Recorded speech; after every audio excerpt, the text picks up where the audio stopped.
It's so overwhelming to be here in front of everybody. How are you, mga kapatid? Are you blessed tonight? Yes, ito yung mayaman. Yun ang gusto kong gawin. Pwede nating manahin ng ating kapatid. Kumusta kayo, mga kapatid? Yung mayaman. Dadagdagan natin. Dodakove. Rasa, magdadagdag tayo ng option. Pwede natin sabihin, eto yung mayaman at yung mayabong. Flourishing. Yung mayabong, pero hindi yung mayabang. Yes, yung mayabong, yung mayaman, hindi yung mayabang.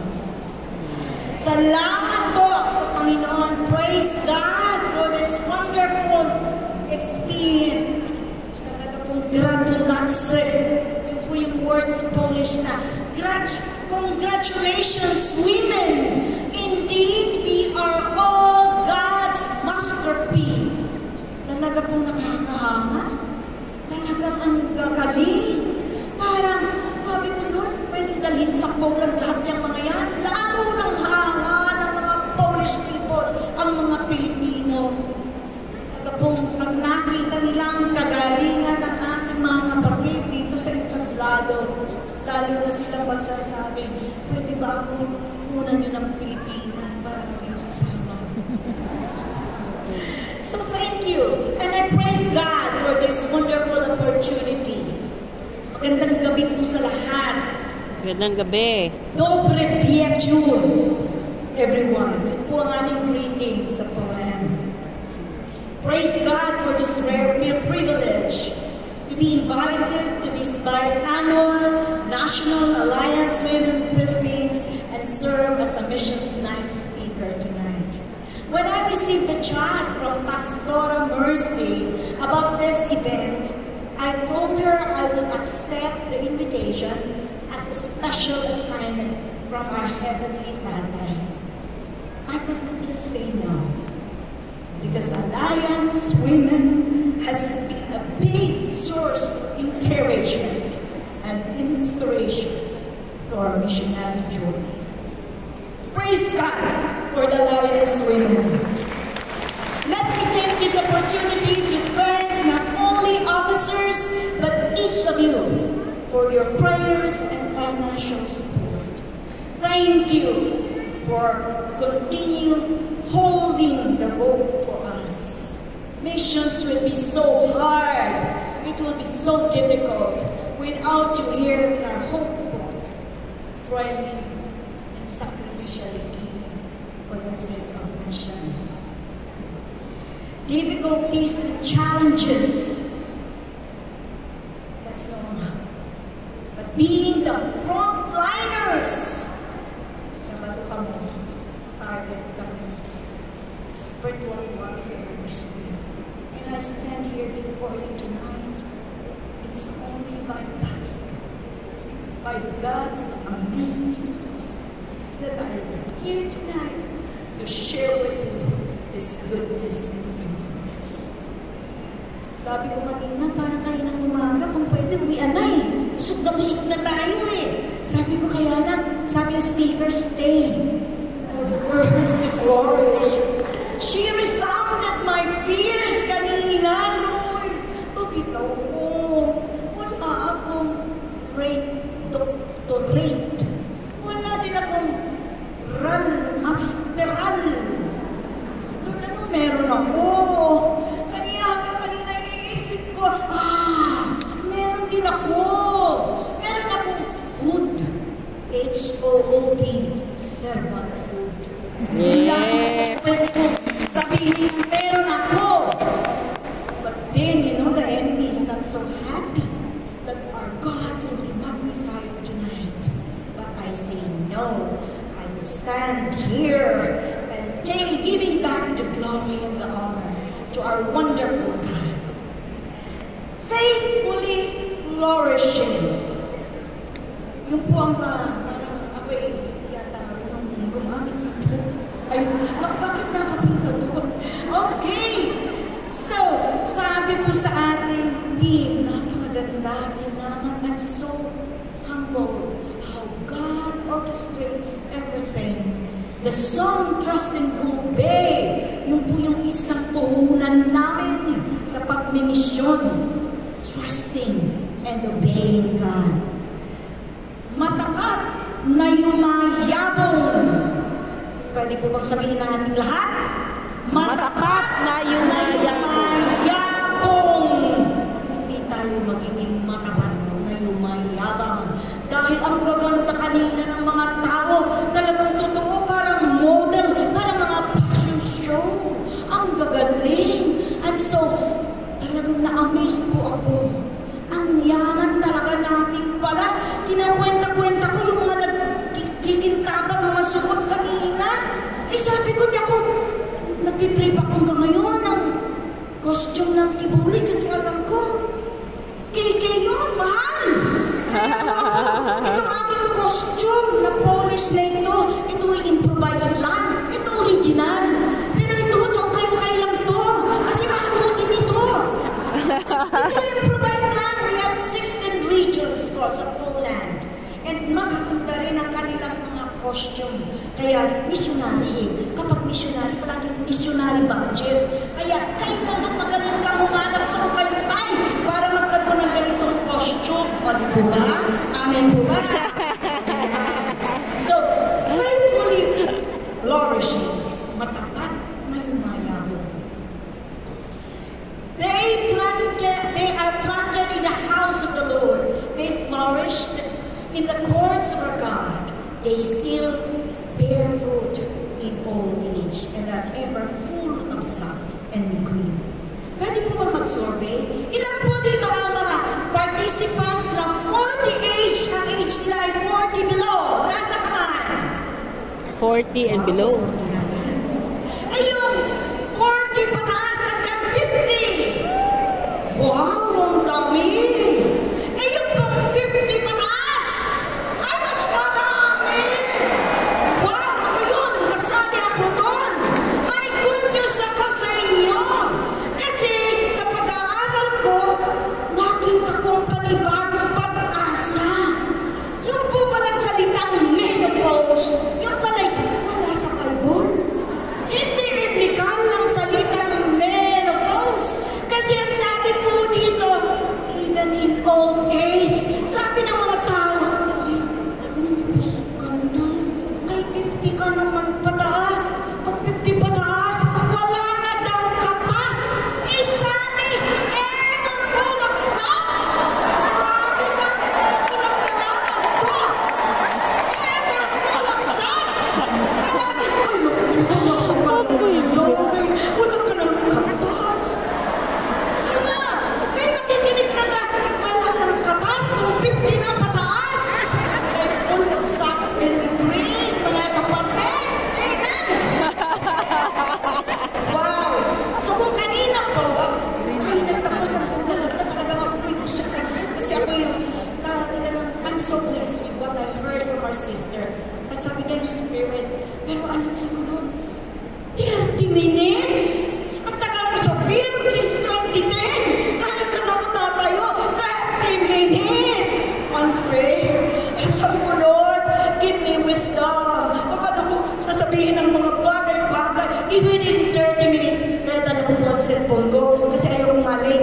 Kasi baka mamaya hindi na ako malipitahan pag lumagpas ako sa 30 minutes. Anyway, as I talk to the Lord gave me a word. Joy. D-H-R-V-E. Joy. Pwede po ba natin sabihin? Joy. Ito po ay dagdag sa ating baon pauwi. Kanina, ang dami nating babaunin. Dagdag natin. Kumbaga sa pagkain o sakit, may pangimagas tayo ng gabi. Baon pa natin ito. Word joy. And let me propose to you tonight, if we want to flourish, let's think of this word, joy. 6 ingredients that would help us to continue flourishing. Kung kanina, ang ating kapatid, pero nalimutan ko ito, nadaldal talaga ako. Kasi gusto kong ipakita sa inyo, itong dream.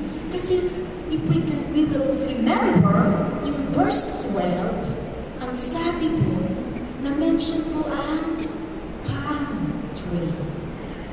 Sabi po dito, the righteous flourish like the palm tree and grow like a cedar in Lebanon. Oh Lord, bakit kaya yun ang na-mention? Ang dami namang puno. Bakit? Palm and cedar. So nag-research po ako. At maganda yung aking nalalaman na ito palang palm tree, ito ay wonderfully diverse species. 2,500 species found throughout the world. For the desert to the rainforest, they come in all shapes and sizes. For small shrub to lianas and towering trees. We are likened to a palm tree. Kaya pala dito makikita lahat. 3,000 species ang narito. Sabi dun sa internet, 2,500 lang. Ngayon po dito, 3,000 more than pa ang palm trees na narito. Different species, different sizes, and different heights. Tingnan niyo mga katabi. Anong klaseng palm tree? Pero hindi lamang po palm tree ang sinabi dito sa verse 12. The cedar tree. At ang sabi po dito, the cedar of Lebanon, the wood is hard and extremely durable and retains a delightful cedar fragrance for many years. Hindi po ba nakakatuwa yun? Kaya pala yun ang pinili sa salita ng Panginoon because of its unique character. The hard wood, extremely durable, hindi basta-basta itutumbay ito ng bagyo, kahit anong bagyo lumaki. So thank God, we are likened to a tree. If we are God's child, we are likened to a tree. So, let me start with letter T. Trust the Lord. Proverbs 3, 5, and 6. Trust the Lord with all. Hindi namin 1/4 lang ng puso mo, kapatid, ha? All of your heart. And do not rely on your own insight. Kumusta po kayo, kapatid? Alam niyo, kapatid, ito gusto ko i-parade sa inyo lahat. Kung kami ay natukso, kasi dito, do not rely on your own insight. Dadagdagan ko po. Also, do not rely on others' insight. Hindi ko po malilimutan yun. When we express our desire to follow the Lord's call for cross-cultural missions, marami pong nagtaas ng kilay. Kasi sila hindi napila. Putot, ano, brown. Teka muna, ang paunan like Europe. Ang Europe ay matatangkad, maputi, ay matanga sa ilong, at maputi. God looks into the heart. Kung kami nakinig sa insight ng mga tao, ay naku, hindi kayo bagay doon.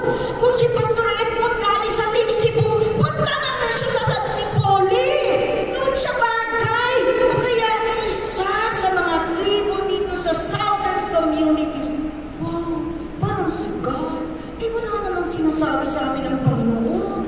Kasi meron kaming kapayapaan na He wants us to bring to the people outside the Philippines. Naandun yung at peace na hindi nga ipaliwanag kahit ang hirap ng aming pinagdaanan. Mga kapatid, kumusta kayo pag may mga sanbalat sa buhay nyo? Nawawala pa ng tiwala sa Diyos. Pag sinabi ng sanbalat, huy kapatid, huwag ka nang pumunta dyan. Mahihirapan ka lang. Kapatid, mag-ingat kayo. Don't just listen to sanbalats. Si Nehemiah, nagkaroon maraming sanbalat. Pero salamat si Nehemiah, hindi nakinig sa kanila. Pinili ko pong tumulad kay Nehemiah.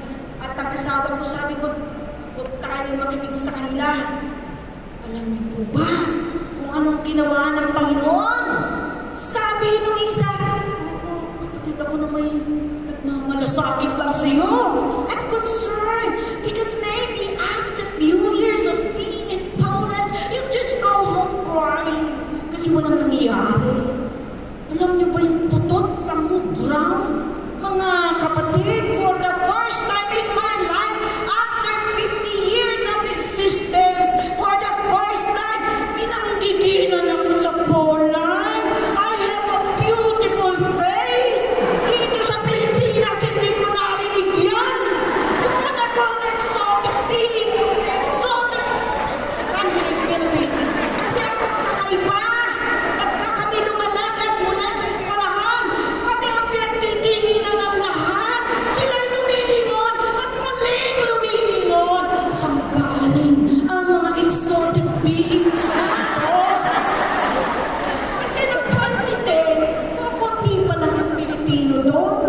Well, hindi katulad ngayon. Kung ako nakinig sa mga sanbalan, hindi ko naranasan ang panggigilan at sabihin ang ganda na barsok-barsok bien na. Nakakita mo? Dito sa Pilipinas, asawa ko, hindi ako pinanggigilan. Sa punan, pinanggigilan ako. Binigyan ako ng pera kasi pumayag akong hawakan ang aking mga pisngi. Hindi kayo. Kaya mga kapatid, trust the Lord. Kung may pinagagawa ang Panginoon, huwag magduda. Trust and obey. Bahala siya. Malalanasan nyo ang maraming bagay na hindi nyo maiisip kung paano. Only if we trust Him. Huwag kayo makinig sa sanbalat. Mga kapatid, huwag kayo maging sanbalat. Huwag kayong maging instrumento ng kaaway kaya hindi mag-flourish ang ating kapatid sa kanilang pananampalataya. Kasi man looks outside, but God looks into our hearts. He looks the sincerity, our desire to obey, our desire to follow the Lord. Trust the Lord, mga kapatid. Hindi nyo pagsisisihan. Doon ako nakaranas sa Czech Republic, hinabol ako ng babae hanggang loob ng siyan. Inaplos ako sa aking balat. How I wish I had your skin. Ito sa Pilipinas, namumroblema sa pagbili ng papaya. So, magplota tayo para pumuti. Kapatid, doing once a month, meron tayong mission offering. Yung ibibili ng glutatahyo ng papaya, ilagay na lang sa mission offering. Para hindi bumili ng sipon ng mga missionary para patuloy tayo mahayo. Huwag na kayo ma-inferior dahil kayo ay hindi maputi. Ang ganda-ganda sa kanila ng ating kulay. Sila ay nag-aasawa mga galing pa Nigeria. Yung mga sunod na sunod. Tayo tamang-tama lang ang pagkaluto. Insecure. Kayo ay putot. Pango. Brown. God looks into the heart. God can use you. Kayo ng pinaka. Kaya namin ko sa tutulan ng ginanon. For the first time, I feel so confident. Sa kayo makakarasan, nakakot kami dito sa Pilipinas. From Mindoro, napunta ako ng Maynila. Talagang hindi ko naranasan. Sabihin ako yung maganda. Ako na yung queen ng namanglas eh. Hindi pa rin ako maganda. Doon lang sa Poland, kung maganda. Anyway, next is the word of God. Kasi gusto ko makita natin. There is the reward in trusting the Lord. Ang galing po eh. Sabi nga, blessed is the man who trusted the Lord, whose confidence is in Him. He will be like a tree planted by the water that sends out its roots by the stream. It does not fear when heat comes. Its leaves are always green. It has no worries in a year of drought and never fails to bear fruit. Praise God that He is the one giving us the grace to trust Him.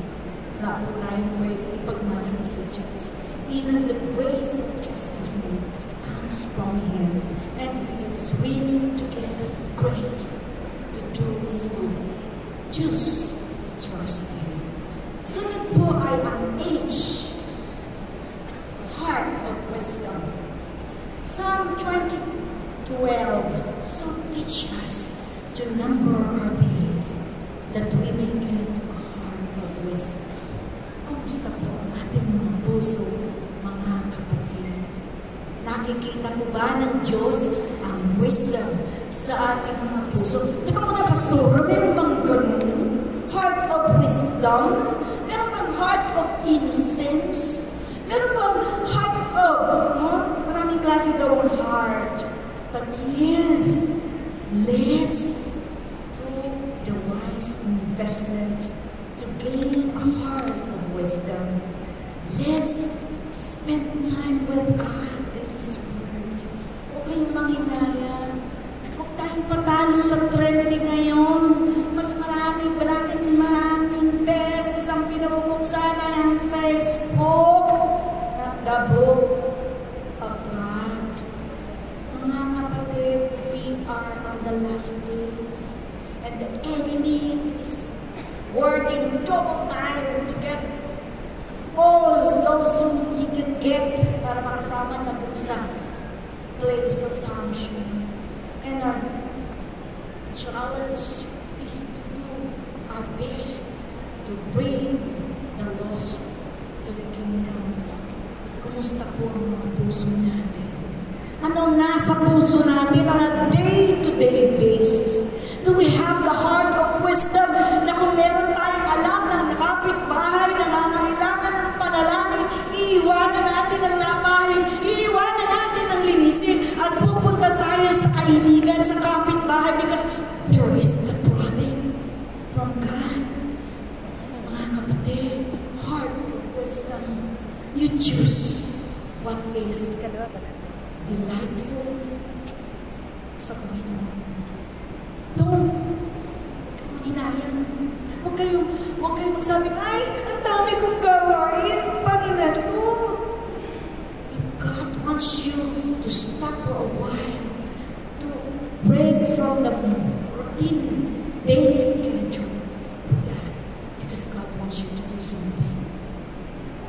Heart of wisdom. So, kumusta po ang ating mga puso? Kumusta po ang spending time with God? Ako po, hindi ako yung magsasara ng pintuan at ako magpe-pray ng 8 oras. Hindi po ako yun. Ako po yung habang naglalaba, kausap ko ang Panginoon. Habang naghugas ng plato, kausap ko ang Panginoon. Habang nagwawalis. And as I remember people, I keep praying for their salvation. Next, we go to the word heart. Renewed mind.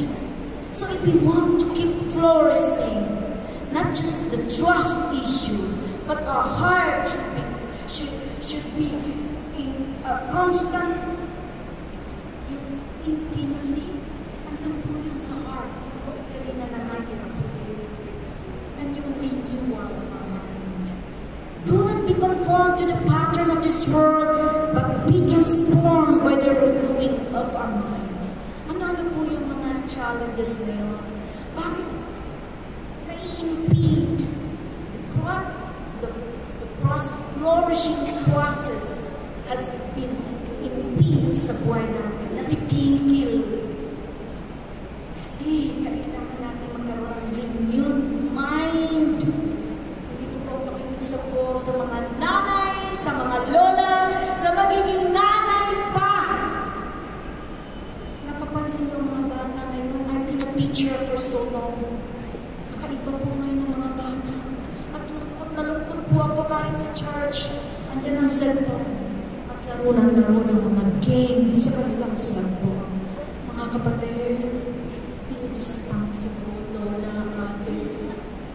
Try to invest time. Huwag niyong bilan ng cellphone para may taga-alaga ng apo.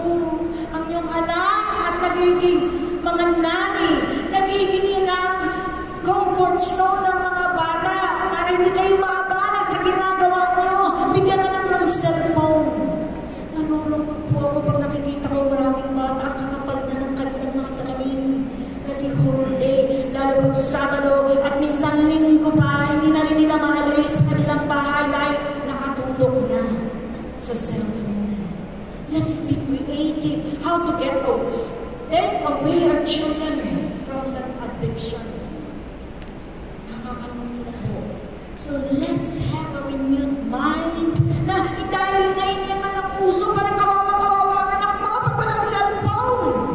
Kaya kailangan natin ipangutang, bibili ng cellphone. Kasi umiiyak ang anak kasi siya lamang yung walang cellphone.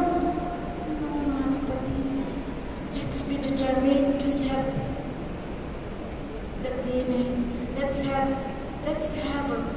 Let's make sure that our children can understand that there are other ways. Uses a cell phone. But it means giving time. It means giving attention to their needs.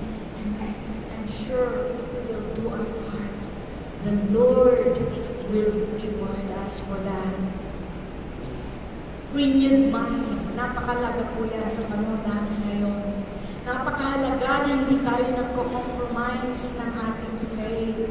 Ako po'y nalulungkot sa mga nababasa ko kung minsan na nagkakagulo-gulo na pati ang kanilang mga pananampalataya. Pinagkakaguluhan na ang osas at hindi osas. At talagang nagkakawatak-watak na. We have to have a renewed mind. A mind focused on the Lord, on the desire of God for our lives to keep going, growing, and flourishing. Kasi yun po ang delight ng Panginoon. He will be happy to see His children growing and flourishing. And this is one of the ingredients, having a renewed mind. So andun po yung challenge that we need to spend more time to God's Word. So our mind will keep renewed sa kalooban niya sa atin. Then, yung pong is intentionality. As each has received a gift, use it to serve one another as good stewards of God's varied grace. Talaga pong totoo yun, na iba't iba ang ating giftings. Ay, kapatid, pwede ba ikaw mag-lead ng panat? Alam naman si Pastora, alam mo naman ang gifting ko lang, maghugas ng plato. Ay, kapatid, level up na. Hindi sa paghugas ng plato, ay kayang gawin ang lahat. Pero be open to be taught, to be mentored, and to be trained to do the work of the Lord. Hindi naman kailangan lahat aakyat. Hindi naman lahat kailangan magwali. Pero I believe God has endowed us giftings, unique giftings for us to be used by God in His kingdom. Kapatid, level up ka na. Kung dati palagi ka kang puyaw-uya, palagi kang mahuyan, gaano ka nakatagal sa pananampalataya? By the way, mga kapatid or mga kaibigan, kung meron isa dito na doon sa number 1 na trust, ay wala pang personal na relasyon sa Panginoon, ay mahirap ang pagpuspong, ang pagyakong sa Panginoon. Ang nice ng Panginoon pag simula ka sa basic, sa foundation na kung meron dito nayaya lang ni kapitbahay at gusto makakita lang ng Iloilo at makapag-attend lang doon sa sinasabing Alliance Convention, pero walang personal na relasyon sa Panginoon. Kaibigan, huwag kang uuwi sa iyong bahay na hindi mo na unawaan ang ibig sabihin ng pagkakaroon ng personal na relasyon sa ating Panginoon. Kasi walang kwenta kagandahan ng ating mga damit, ang ating mga nagkikintahan ng mga costume, kung ang Jesus na ating pinag-uusapan ay wala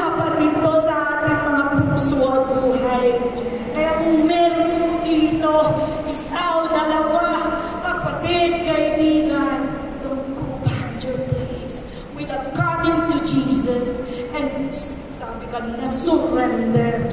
Kasi yun po kailangan natin. Basic and foundational unity. Bumalik ako sa nasa intentionality na tayo. Sa amin po bilang mga missionaries with Send International, wala po kami New Year's resolution every year. Meron kami at required kami gumawa ng IGP, Individual Growth Plan. Kumusta po? Ang intentionality ng puso natin na tayo hindi manatiling putot, kundi tayo ay lalago at umusbong sa ating pananampalataya sa Panginoon. Kumusta ang pananampalataya? Umusbong na ba? Kasi sinabi ko, punta tayo sa convention. Ito, wala eh. Bakit? Bigato. Kung kasama, kapatid, level up ka na. Huwag nang bigato. Yung by faith, gusto kong sumama, by faith, mananalangin ako ng provision ng Panginoon. Let's have the intentionality na ang ating pananampalataya ay natin. Kumustahin mo ako ngayon? Bago po kami napunta ng Poland, kami ay church planters sa Street of Southern Tagalog, sa lugar na kung saan ang mga tao ay sumasayaw sa apoy, sa Alfonso, Cavite. Isang bayo na stronghold of witchcraft and sorcery. When we said, yes, we will go and start a church, sabi po sa kama ko, sorry, Pastor Ed, this time, no more budget for church planters. Sabi naman sa ko, with or without your support, we will go there because we believe God wants us to be there. Alam niyo po ba kung naranasan namin? Ikukwento ko sa inyong lahat kung paano binuhay ng Diyos ang mag-asawa, may 3 anak, sa 200 galing sa Mother Church at 300 galing sa Back to the Bible Beyond Support. The rest, ang Panginoon na po ang gumawa. Kaya po malakas ang loob namin na pumunta sa Poland with the intentionality of doing the work outside because God put us in a place where our faith has deepened and became confident that He who began the good work in us will finish it. Alam niyo po ba, very unique experience namin doon sa baryo ng Taiwan. There, I will not forget this time that our children, because of yung commercial ng Jollibee, takam na takam sa Jollibee. Yung pagka yung Chicken Joy, naku, sabi nila, Mami, kailan kami kakain ng Jollibee? Yung usual, pray ko na, kapag may blessing sino, pupunta tayo sa Jollibee. Huwag ko yung palaging dialogue eh. Pero sa mom, ang puso ko'y kinukurot kahit isang pirasong manok na prito hindi ko maibigay sa aking anak. And I said, Lord, huwag po naman dumating ang araw ang mga anak ko ay ayawan ng ministry dahil ang manok, hindi nila matikman. Alam niyo po ba ang ginawa ng Panginoon? Maya-maya bumukas ang aming pinto. Ang aming puso ay dalang mainit na manok. Ang laki ng tipak. Hindi na sinagman. Binitbit niya ang balat para hihigit sa aking mga anak. Grabe, Panginoon. Pinatulan ang anak ko na natatakam sa manok.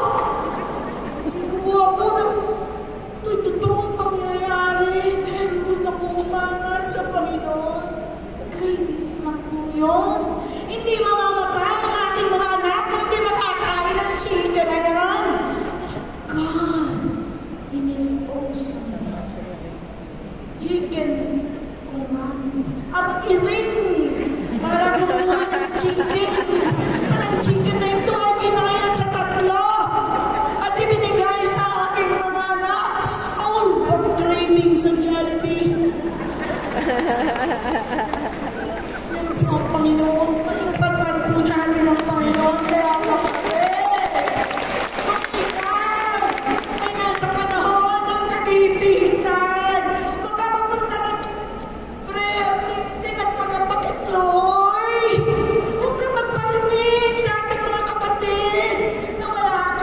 kasaing. Sa Diyos ka lang magsumbong. Pag isinumbong mo sa Panginoon ang pangangailangan mo, hindi ka mabibigo, kapatid. Walang nakakalam sa taga-Taiwanak. Ngayon mo may dalawa dito taga-Taiwanak na alam ang kwento ito, wala silang naalalaman na kami walang isasaing sa aming hapat.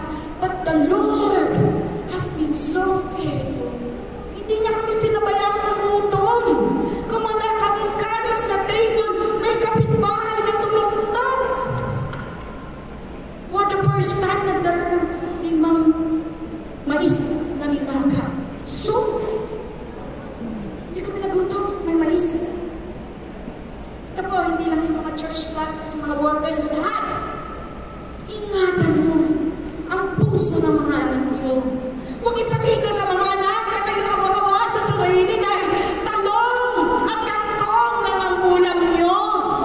Naranasan namin, Mami, kain na tayo. Anak ko, let's pray. Tapos na ang worship. Nagsisimula pa lang kami ng worship with the new believers. Hey, Mami, wala to. Ay, pray tayo. Mami, wala naman tayong pagkain. Ito ka, anak ko. Guyaban mo. Bigay ng kapitbahay mo. Anak, ang guyaban mo, shake, mahal.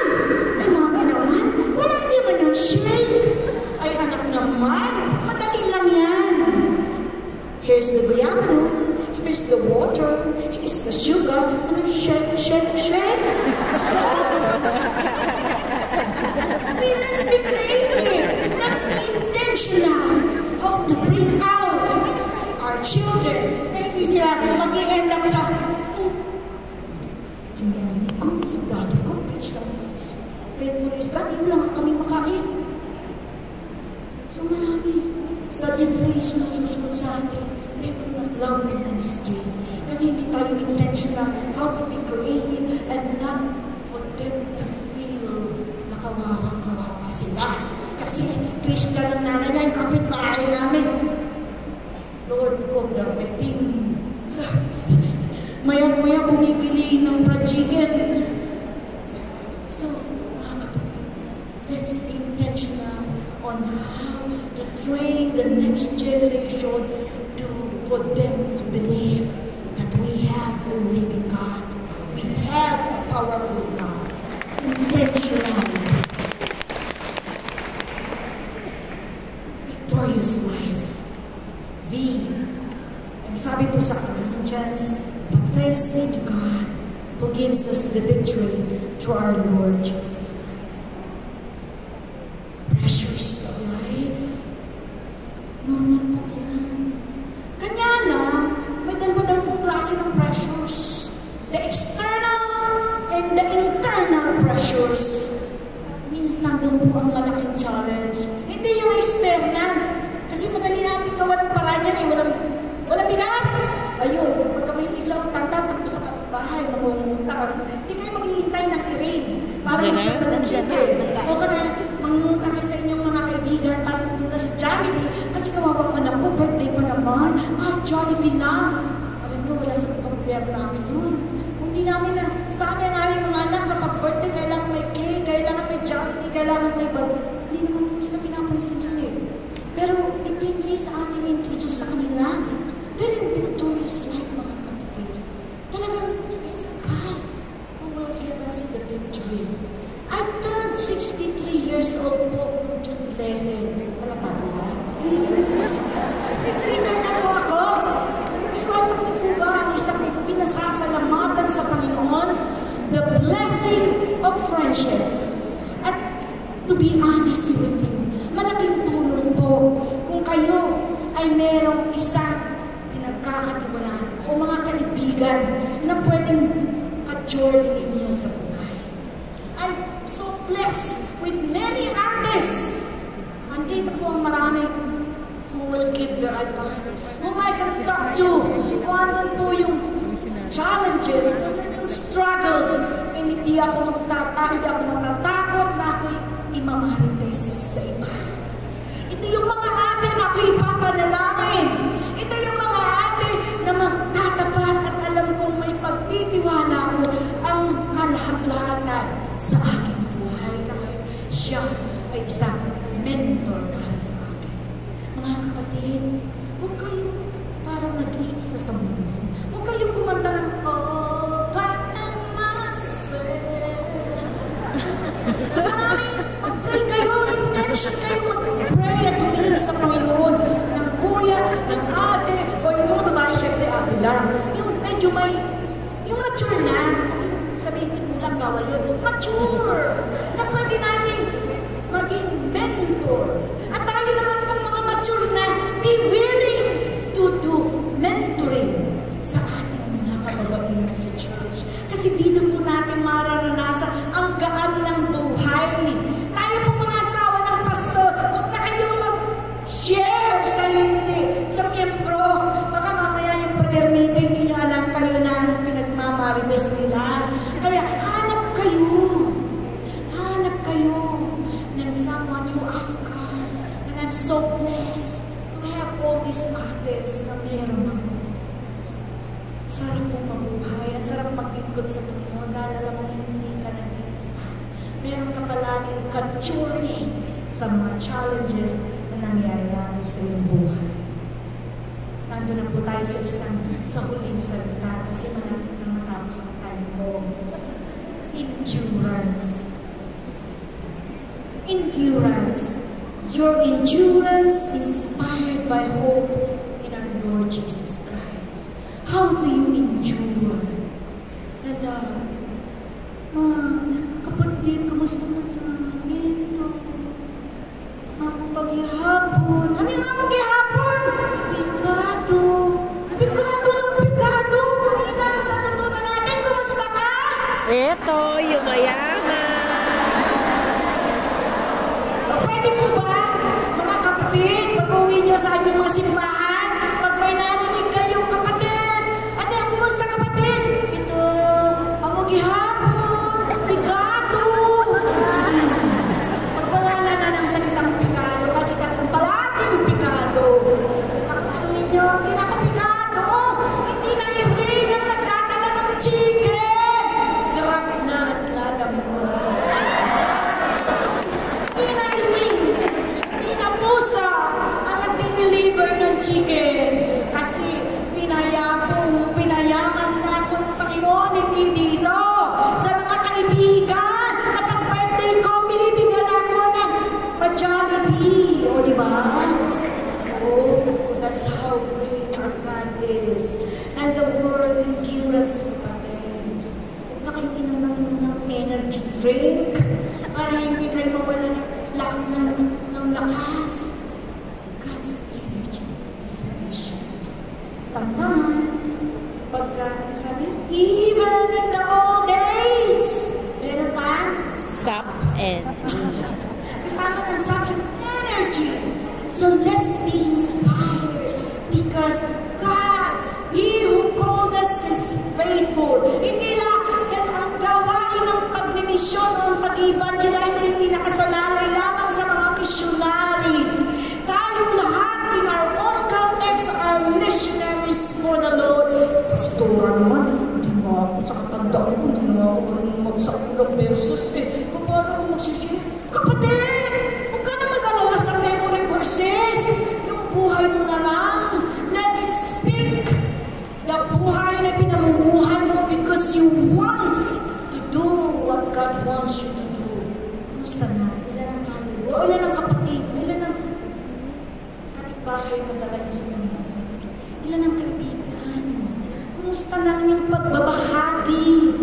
Ay, kasi matanda na ako, bigyan na natin. Kaya nga ako magkukuha ng pastor. Yung medyo bata, parang yung pastor namin, siyang mag-spearhead ng evangelism. Mali po yun. Gawang pastor. Kung kaya lang kayo kukuha ng pastor, siya lahat ng kato ka. Tapos na po yun. May paradigm shift na po tayo when it comes to evangelism and propagating the word of God. Each one of us will be responsible together. Pwede po tayo magtulungan for the kingdom expansion. Salamat po sa Panginoon. Because it's He who gives us the energy, the endurance, the hope that we have in the Lord Jesus, na nothing is in vain. Kung ang ginagawa po natin ay para sa Panginoon,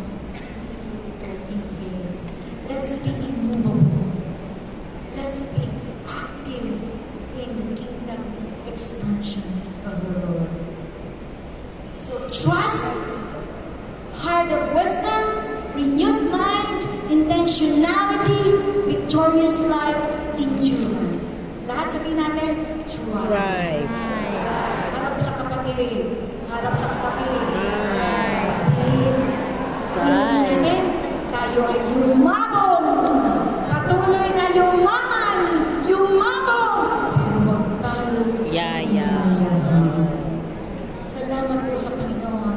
Ito po ay para sa Panginoon at nawa ay maging inspirasyon at magdala natin pabalik sa ating mga pupuntahan. Na God, it's God who planted us. Hindi po aksidente na ikaw ay kabilang sa isang iglesia. It's God who planted us.